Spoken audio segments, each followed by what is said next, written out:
هيدا فريق بده ياخذ دوري ودوري ابطال وينافس على البطولات.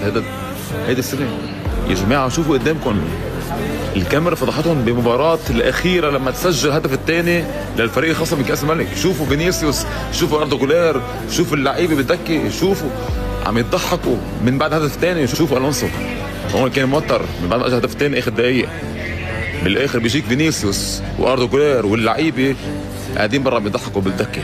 شوف فينيسيوس ضحكي. هيدا فريق ياخذ دوري. أقسم بالله يا جماعة الريال مش الريال حتى فاز اخر مره. بشوفوا المباراه اللي قبل اليوم عنده اشبيليا. شو حتعمل قدام اشبيليا اليوم يا اخي؟ شو حتعمل قدام اشبيليا بهالاستهتار اللعيبه؟ شو حتعمل؟ مش عارف يا اخي. والله الريال يا جماعه منه الريال، منه روح الشخصيه اللي بنشوفها دائما.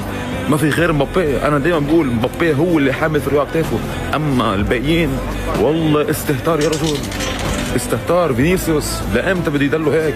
وبده شو يجدد عقده؟ واكثر لاعب ياخذ راتب عالي مع مبابي. وين اي لاعب يا رجل اخر موسم؟ شيل الونسو جنب منه. عاجبك الونسو بس يا اخي فينيسيوس هيدي لقطه استفزتني هلا مش شفتها. اقسم بالله نشروها عندهم قمه المسخره. يلا الليله بنشوف شو بصير قدام اشبيليا.